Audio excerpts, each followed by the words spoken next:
Chapter 5 of Allan and the Holy Flower. This recording is in the public domain. Allan and the Holy Flower by H. Rider Haggard. Chapter 5. Hassan. I suppose it must have been 2 hours after dawn on the following morning that I was awakened by knocks upon the door and the voice of Jack saying that Sam the cook wanted to speak to me. Wondering what he could be doing there, as I understood he was sleeping on the ship, I called out that he was to come in. Now this Sam, I should say, hailed from the Cape and was a person of mixed blood. The original stock, I imagine, was Malay, which had been crossed with Indian coolie. Also, somewhere or other, there was a dash of white, and possibly, but of this I am not sure, a little Hottentot. The result was a person of few vices and many virtues. Sammy, I may say at once, was perhaps the biggest coward I ever met. He could not help it, it was congenital, though curiously enough this cowardice of his never prevented him from rushing into fresh danger. Thus he knew that the expedition on which I was engaged would be most hazardous. Remembering his weakness, I explained this to him very clearly. Yet that knowledge did not deter him from imploring that he must be allowed to accompany me. Perhaps this was because there was some mutual attachment between us, as in the case of Hans. Once, a good many years before, I had rescued Sammy from a somewhat serious scrape by declining to give evidence against him. I need not enter into the details, but a certain sum of money over which he had control had disappeared. I will merely say, therefore, that at the time he was engaged to a coloured lady of very expensive tastes, whom in the end he never married. After this, as it chanced, he nursed me through an illness, hence the attachment of which I have spoken. Sammy was the son of a native Christian preacher, and brought up upon what he called the Word. He had received an excellent education for a person of his class, and in addition to many native dialects with which a varied career had made him acquainted, spoke English perfectly, though in the most bombastic style. Never would he use a short word if a long one came to his hand, or rather to his tongue. For several years of his life he was, I believe, a teacher in a school at Cape Town, where coloured persons receiving their education, his department, as he called it, being English language and literature. Wearying of, or being dismissed from his employment for some reason that he never specified, he had drifted up the coast to Zanzibar, where he turned his linguistic abilities to the study of Arabic, and became the manager, or head cook, of an hotel. After a few years he lost this billet, I know not how or why, and appeared at Durban in what he called a reversed position. Here it was that we met again, just before my expedition to Pongo land. In manners he was most polite, in disposition most religious. I believe he was a Baptist by faith, and in appearance a small, brown dandy of a man of uncertain age. He wore his hair parted in the middle and, whatever the circumstances, was always tidy in his garments. I took him on because he was in great distress, an excellent cook, the best of nurses, and above all for the reason that, as I have said, we were in a way attached to each other. Also he always amused me intensely, which goes for something on a long journey of the sort that I contemplated. Such, in brief, was Sammy. As he entered the room I saw that his clothes were very wet, and asked him at once if it were raining, or whether he had got drunk and been sleeping in the damp grass. "No, Mr. Quatermain," he answered, "the morning is extremely fine, and like the poor Hottentot Hans, I have abjured the use of intoxicants. Though we differ on much else, in this matter we agree." "Then what the deuce is up?" I interrupted, to cut short his flow of fine language. "Sir, there is trouble on the ship." Remembering Mavovo, I started at these words. "Where I passed the night in the company of Mr. Somers at his special request." It was the other way about, really. "This morning before dawn, when he thought that everybody was asleep, the Portuguese captain and some of his Arabs began to weigh the anchor quite quietly, also to hoist the sails. But Mr. Somers and I, being very much awake, came out of the cabin, and he sat upon the captain with a revolver in his hand, saying, well, sir, I will not repeat what he said." "No, don't. What happened then?" "Then, sir, there followed much noise and confusion. The Portuguese and the Arabs threatened Mr. Somers, but he, sir, continued to sit upon the capstan with the stern courage of a rock in a rushing stream, and remarked that he would see them all somewhere before they touched it. After this, sir, I do not know what occurred, since while I watched from the bulwarks someone knocked me head over heels into the sea, and being fortunately a good swimmer, I gained the shore and hurried here to advise you." "And did you advise anyone else, you idiot?" I asked. "Yes, sir. As I sped along I communicated to an officer of the port that there was a devil of a mess upon the Maria, which he would do well to investigate." By this time I was in my shirt and trousers and shouting to Mavovo and the others. Soon they arrived, for as the costume of Mavovo and his company consisted only of a moocha and a blanket, it did not take them long to dress. "Mavovo," I began, "there is trouble on the ship." "Oh, Baba," he interrupted with something resembling a grin, "it is very strange, but last night I dreamt that I told you—" "Curse your dreams," I said. "Gather the men and go down. No, that won't work. There would be murder done. Either it's all over now or it is all right. Get the hunters ready. I come with them. The luggage can be fetched afterwards." Within less than an hour we were at that wharf off which the Maria lay in what one day will be the splendid port of Durban, though in those times its shipping arrangements were extremely primitive. A strange-looking band we must have been. I, who was completely dressed, I trust tidy, marched ahead. Next came Hans in the filthy wide-awake hat which he usually wore and greasy corduroys, and after him the early Guineas Sammy arrayed in European reach-me-downs, a billycock and a bright blue tie striped with red, garments that would have looked very smart had it not been for his recent immersion. After him followed the fierce-looking Mavovo and his squad of hunters, all of whom wore the ring or isikoko as the Zulus call it, that is, a circle of polished black wax sewn into their short hair. They were a grim set of fellows, but as according to a recent law it was not allowable for them to appear armed in the town, their guns had already been shipped, while their broad stabbing spears were rolled up in their sleeping mats, the blades wrapped round with dried grass. Each of them, however, bore in his hand a large knob kerry of red wood, and they marched 4 by 4 in martial fashion. It is true that when we embarked on the big boat to go to the ship, much of their warlike ardour evaporated, since these men, who feared nothing on land, were terribly afraid of that unfamiliar element, the water. We reached the Maria, an unimposing kind of tub, and climbed aboard. On looking aft, the first thing I saw was Stephen seated on the capstan, with a pistol in his hand, as Sammy had said. Near by, leaning on the bulwark, was the villainous-looking Portuguese Delgado, apparently in the worst of tempers, and surrounded by a number of equally villainous-looking Arab sailors clad in dirty white. In front was the captain of the port, a well-known and esteemed gentleman of the name of Cato, like myself a small man who had gone through many adventures. Accompanied by some attendants, he was seated on the after skylight smoking, and his eyes fixed upon Stephen and the Portuguese. "Glad to see you, Quatermain," he said. "There's some row on here, but I've only just arrived and don't understand Portuguese, and the gentleman on the capstan won't leave it to explain." "What's up, Stephen?" I asked, after shaking Mr. Cato by the hand. "What's up?" replied Somers. "This man," and he pointed to Delgado, "wanted to sneak out to sea with all our goods, that's all, to say nothing of me and Sammy, whom no doubt he'd have chucked overboard as soon as he was out of sight of land. However, Sammy, who knows Portuguese, overheard his little plans, and as you see, I objected. Well, Delgado was asked for his version of the affair, and, as I expected, explained that he only intended to get a little nearer to the bar and there wait till we arrive. Of course he lied and knew that we were aware of the fact, and that his intention had been to slip out to sea with all our valuable property, which he would sell after having murdered or marooned Stephen and the poor cook. But as nothing could be proved, and we were now in strong enough force to look after ourselves and our belongings, I did not see the use of pursuing the argument, so I accepted the explanation with a smile, and asked everybody to join in a morning nip.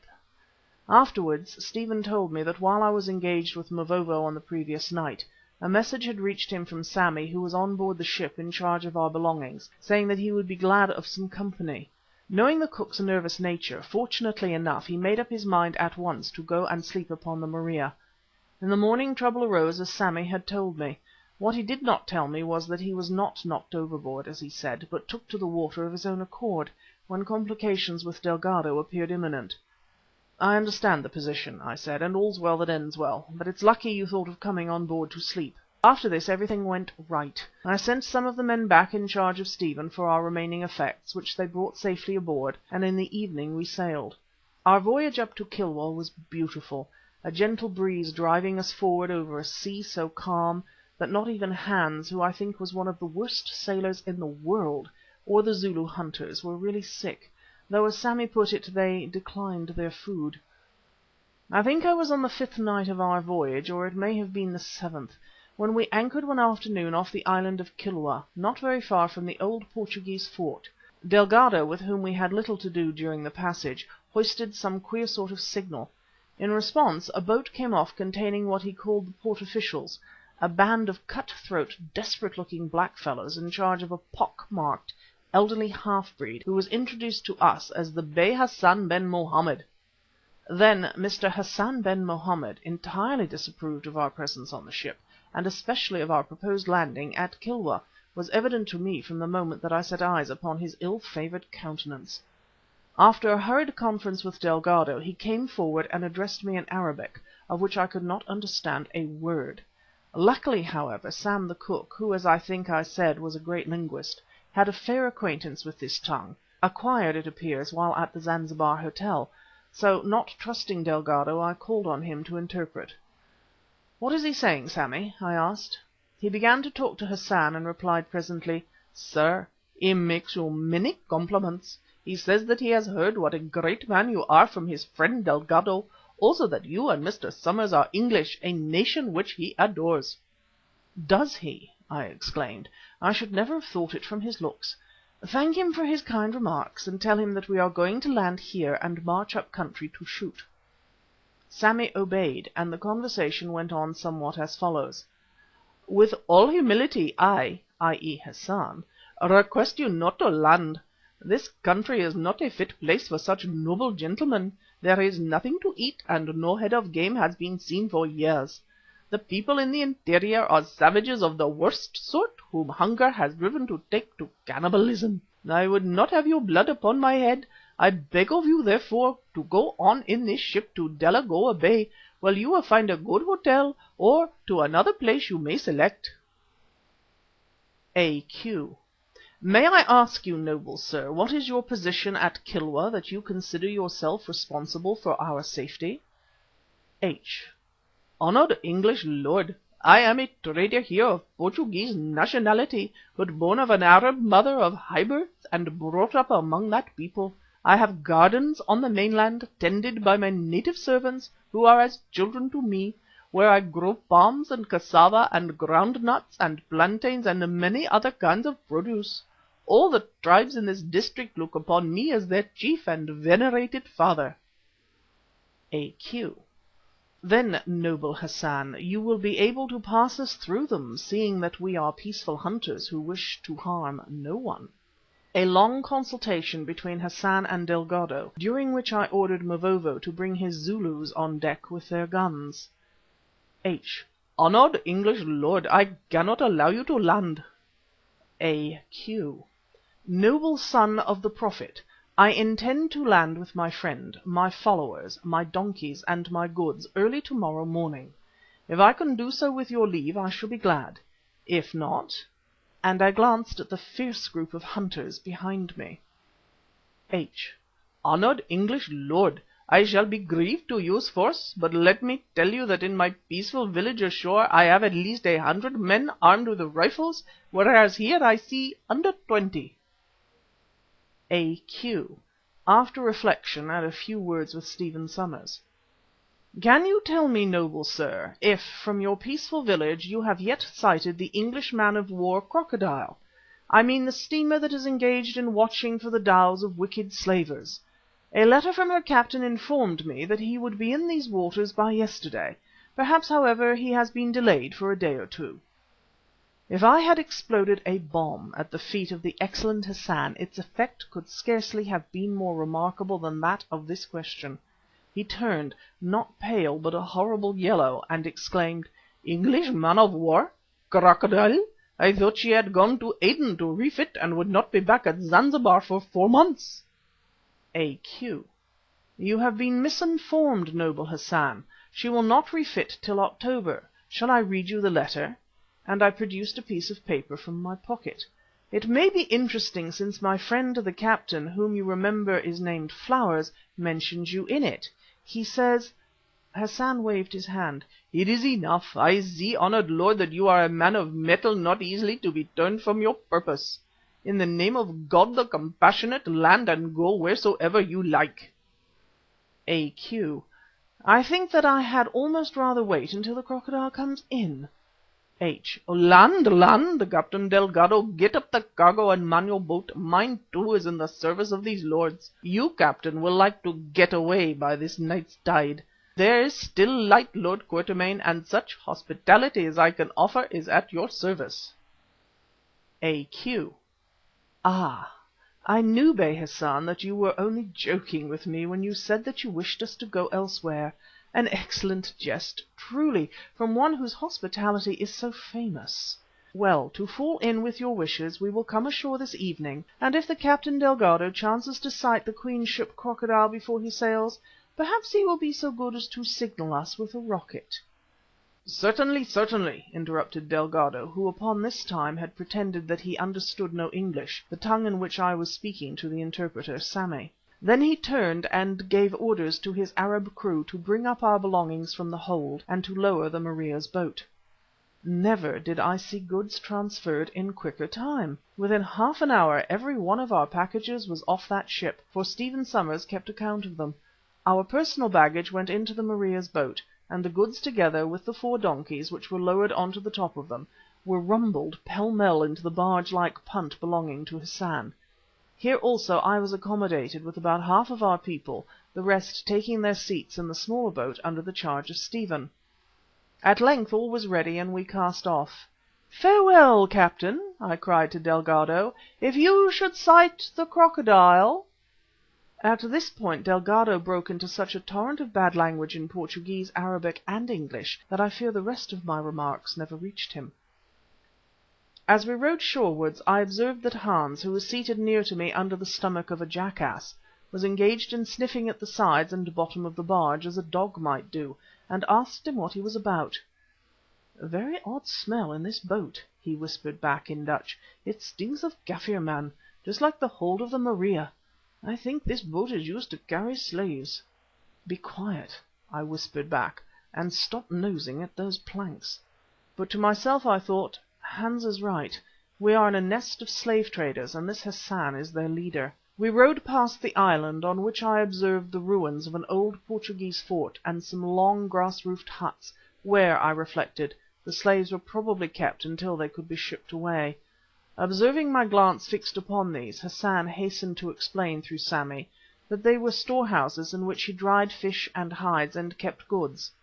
"How interesting," I answered. "Further south we dry hides in the sun." Crossing a narrow channel we arrived at a rough jetty where we disembarked, whence we were led by Hassan not to the village which I now saw upon our left, but to a pleasant-looking though dilapidated house that stood 100 yards from the shore. Something about the appearance of this house impressed me with the idea that it was never built by slavers. The whole look of the place, with its verandah and garden, suggested taste and civilization.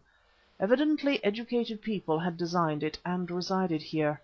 I glanced about me and saw, amidst a grove of neglected orange trees that were surrounded with palms of some age, the ruins of a church. About this there was no doubt, for there, surmounted by a stone cross, was a little penthouse, in which still hung the bell that once summoned the worshippers to prayer.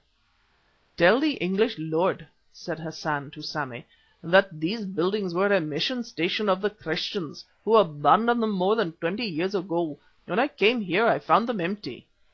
"Indeed," I answered, "and what were the names of those who dwelt in them?" "I never heard," said Hassan. "They had been gone a long while when I came." Then we went up to the house and, for the next hour and more, were engaged with our baggage, which was piled in a heap in what had been the garden, and in unpacking and pitching 2 tents for the hunters, which I caused to be placed immediately in front of the rooms that were assigned to us. These rooms were remarkable in their way. Mine had evidently been a sitting chamber, as I judged from some broken articles of furniture that appeared to be of American make. That which Stephen occupied had once served as a sleeping place, for the bedstead of iron still remained there. Also there were a hanging bookcase, now fallen, and some tattered remnants of books. One of these, that oddly enough was well preserved, perhaps because the white ants or other creatures did not like the taste of its morocco binding, was a Keble's Christian Year, on the title page of which was written, "To my dearest Elizabeth on her birthday," from her husband. I took the liberty to put it in my pocket. On the wall, moreover, still hung a small water-colour picture of a very pretty young woman with fair hair and blue eyes, in the corner of which picture was written in the same handwriting as that in the book, Elizabeth, aged 20. This also I annexed, thinking that it might come in useful as a piece of evidence. "Looks as if the owners of this place left it in a hurry, Quatermain," said Stephen. "That's it, my boy. Or perhaps they didn't leave. Perhaps they stopped here." "Murdered?" I nodded and said, "I dare say friend Hassan could tell us something about the matter. Meanwhile, as supper isn't ready yet, let us have a look at that church while it is light." We walked through the palm and orange grove to where the building stood finely placed upon a mound. It was well constructed of a kind of coral rock, and a glance showed us that it had been gutted by fire. The discoloured walls told their own tale.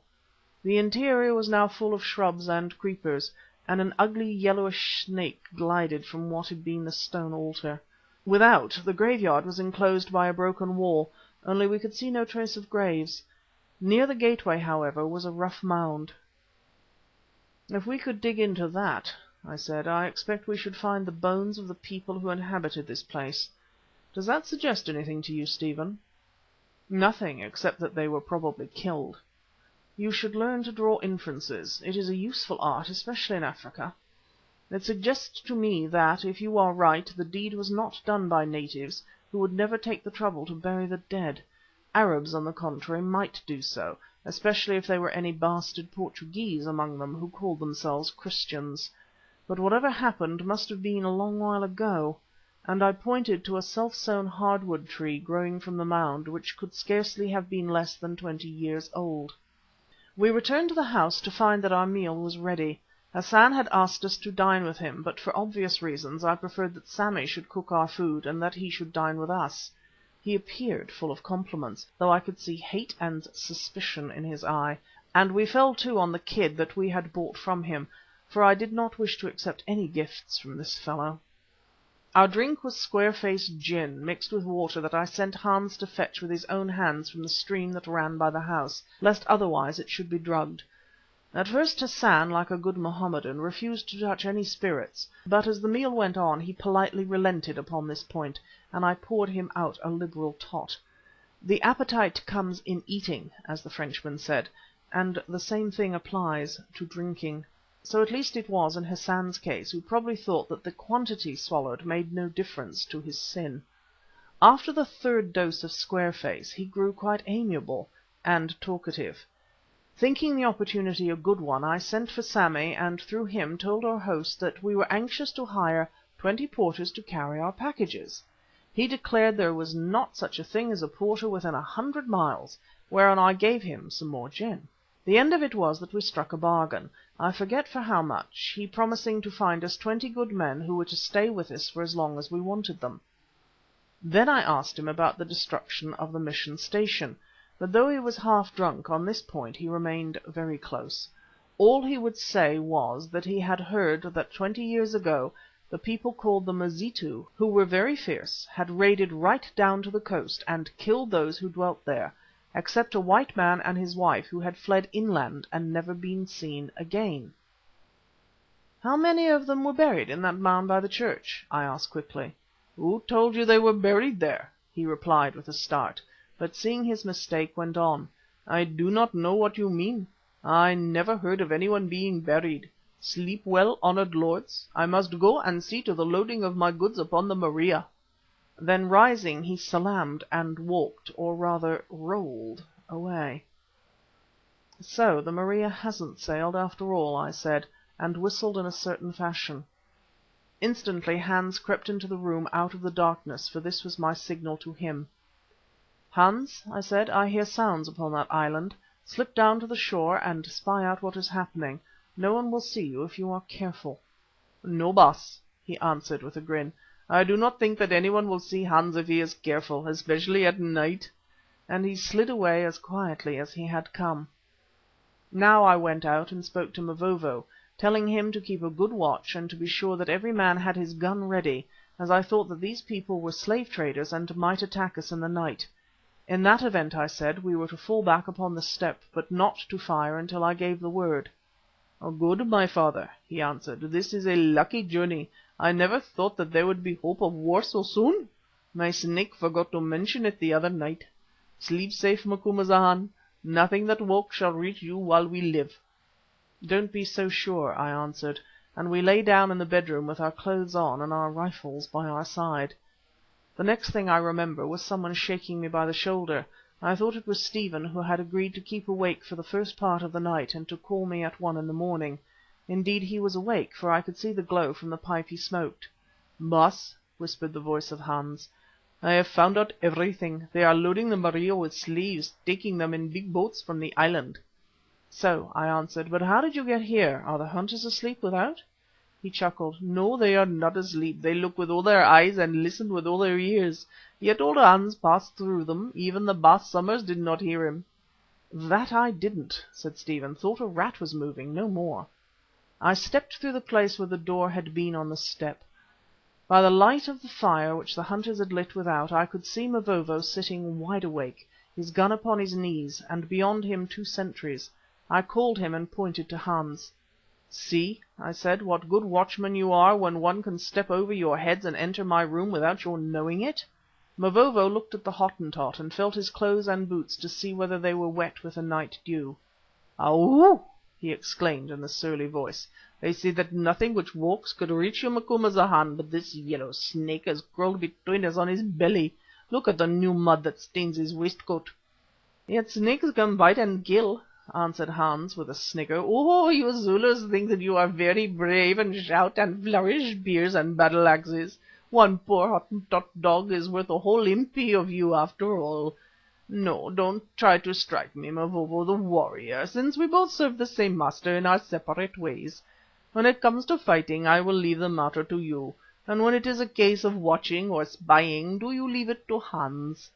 Look here, Mavovo," and he opened his hand in which was a horn snuff box such as Zulus sometimes carry in their ears. "To whom does this belong?" "It is mine," said Mavovo, "and you have stolen it." "Yes," jeered Hans, "it is yours. Also I stole it from your ear as I passed you in the dark. Don't you remember that you thought that a gnat had tickled you and hit up at your face?"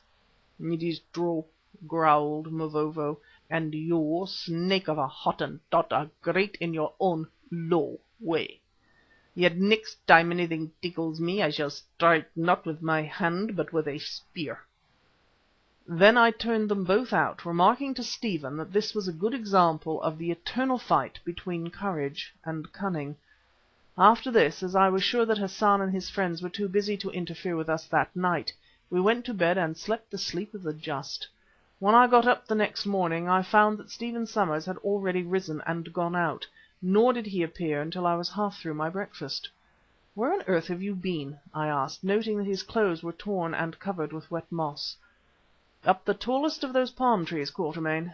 Saw an Arab climbing one of them with a rope, and got another Arab to teach me the trick. It isn't really difficult, though it looks alarming." "What in the name of goodness—" I began. "Oh!" he interrupted, "my ruling passion. Looking through the glasses I thought I caught sight of an orchid growing near the crown, so went up. It wasn't an orchid after all, only a mass of yellow pollen. But I learned something from my pains. Sitting in the top of that palm I saw the Maria working out from under the lee of the island. Also, far away, I noted a streak of smoke, and watching it through the glasses, made out what looked to me uncommonly like a man of war steaming slowly along the coast. In fact, I am sure it was, and English too. Then the mist came up and I lost sight of them." "My word," I said, "that will be the Crocodile. What I told our host Hassan was not altogether bunkum. Mr. Cato, the port officer at Durban, mentioned to me that the Crocodile was expected to call there within the next fortnight to take in stores after a slave hunting cruise down the coast. Now it would be odd if she chanced to meet the Maria and asked to have a look at her cargo, wouldn't it?" "Not at all, Quatermain, for unless one or the other of them changes her course, that is just what she must do within the next hour or so, and I jolly well hope she will. I haven't forgiven that beast Delgado the trick he tried to play on us by slipping away with our goods, to say nothing of those poor devils of slaves. Pass the coffee, will you?" For the next 10 minutes we ate in silence, for Stephen had an excellent appetite and was hungry after his morning climb. Just as we finished our meal Hassan appeared, looking even more villainous than he had done the previous day. I saw also that he was in a truculent mood, induced perhaps by the headache from which he was evidently suffering as a result of his potations, or perhaps the fact that the Maria had got safe away with the slaves, as he imagined, unobserved by us, was the cause of the change in his demeanour. A third alternative may have been that he intended to murder us during the previous night and found no safe opportunity to carry out his amiable scheme. We saluted him courteously, but without salaaming. In reply he asked me bluntly through Sammy when we intended to be gone, as such Christian dogs defiled his house, which he wanted for himself. I answered as soon as the 20 bearers whom he had promised disappeared, but not before. "You lie," he said. "I never promised you bearers. I have none here." "Do you mean that you slipped them all away with the Maria with the slaves last night?" I asked sweetly. My reader, have you ever taken note of the appearance and proceedings of a tom cat of established age and morose disposition when a little dog suddenly disturbs it on the prowl? Have you observed how it contorts itself into arched but unnatural shapes, how it swells visibly to almost twice its normal size, how its hair stands up and its eyes flash, and the stream of unmentionable language that proceeds from its open mouth? If so, you will have a very good idea of the effect produced upon Hassan by this remark of mine. The fellow looked as though he were going to burst with rage. He rolled about, his bloodshot eyes seemed to protrude, he cursed us horribly, he put his hand upon the hilt of the great knife he wore, and finally he did what the tom cat does. He spat. Now Stephen was standing with me, looking as cool as a cucumber and very much amused, and being, as it chanced, a little nearer to Hassan than I was, received the full benefit of this rude proceeding. My word, didn't it wake him up? He said something strong, and the next second flew at the half-breed like a tiger, landing him a beauty straight upon the nose.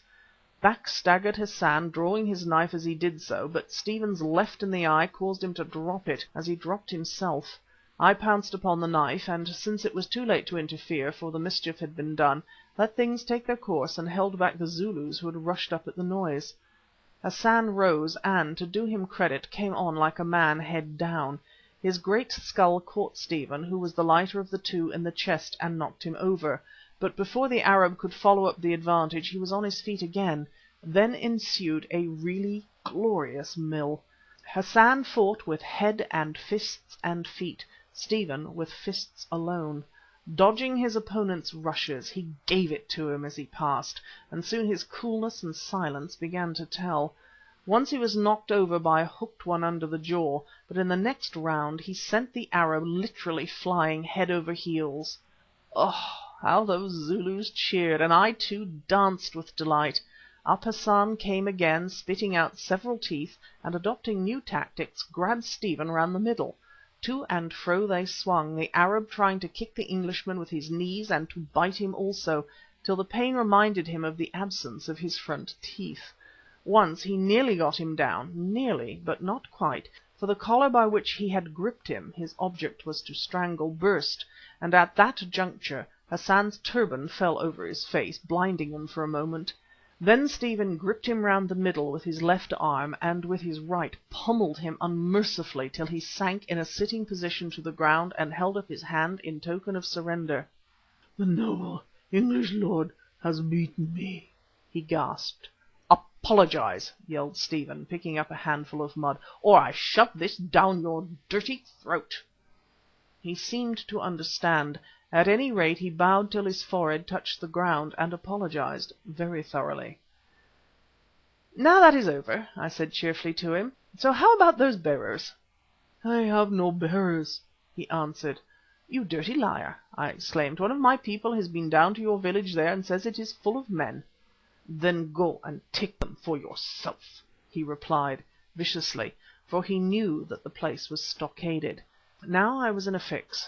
It was all very well to give a slave dealer the thrashing he deserved, but if he chose to attack us with his Arabs we should be in a poor way. Watching me with the eye that was not bunged up, Hassan guessed my perplexity.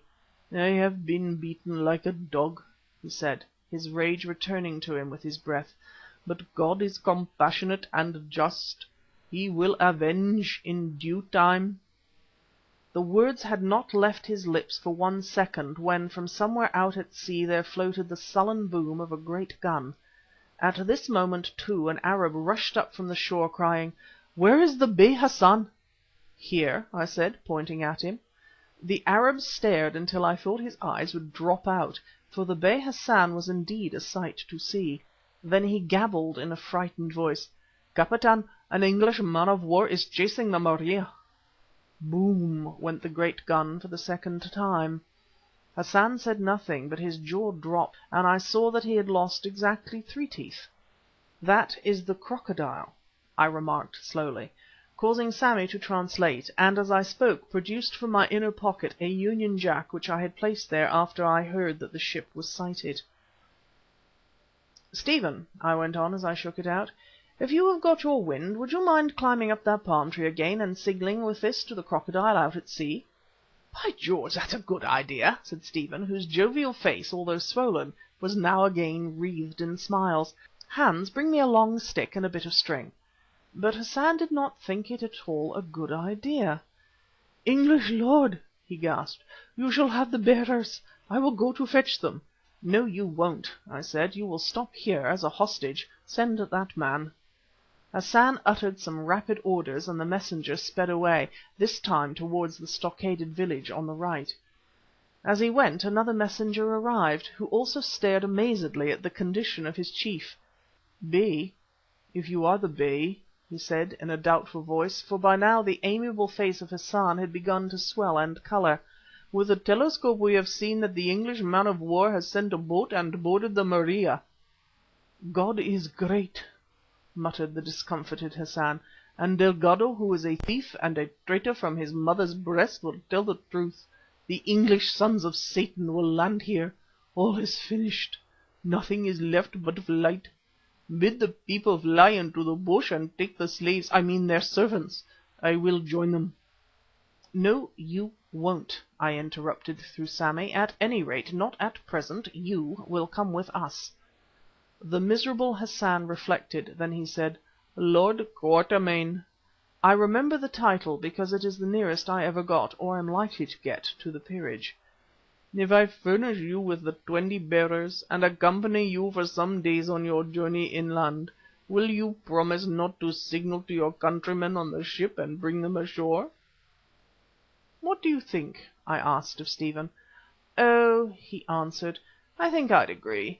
This scoundrel has had a pretty good dusting, and if once the Crocodile people land there'll be an end of our expedition. As sure as eggs are eggs, they will carry us off to Zanzibar or somewhere to give evidence before a slave court. Also nothing will be gained, for by the time the sailors get there all these rascals will have bolted, except our friend Hassan. You see, it isn't as though we were sure he'd be hung. He'll probably escape after all. International law, subject of a foreign power, no direct proof, that kind of thing, you know." "Give me a minute or two," I said, and began to reflect very deeply. While I was thus engaged, several things happened. I saw 20 natives being escorted towards us, doubtless the bearers who had been promised. Also I saw many others, accompanied by other natives, flying from the village into the bush. Lastly, a third messenger arrived, who announced that the Maria was sailing away, apparently in charge of a prize crew, and that the man of war was putting about as though to accompany her. Evidently she had no intention of effecting a landing upon what was, nominally at any rate, Portuguese territory. Therefore, if anything was to be done, we must act at once. Well, the end of it was that, like a fool, I accepted Stephen's advice and did nothing. Always the easiest course, and generally that which leads to most trouble. 10 minutes afterwards I changed my mind, but then it was too late. The Crocodile was out of signalling distance. This was subsequent to a conversation with Hans. "Baas," said that worthy in his leery fashion, "I think you have made a mistake. You forget that these yellow devils in white robes who have run away will come back again, and that when you return from up country they may be waiting for you. Now, if the English man of war had destroyed their town and their slave sheds, they might have gone somewhere else. However," he added as an afterthought, glancing at the disfigured Hassan, "we have their captain, and of course you mean to hang him, Baas. Or if you don't like to, leave it to me. I can hang men very well. Once when I was young I helped the executioner at Cape Town. "Get out," I said, but nevertheless I knew that Hans was right.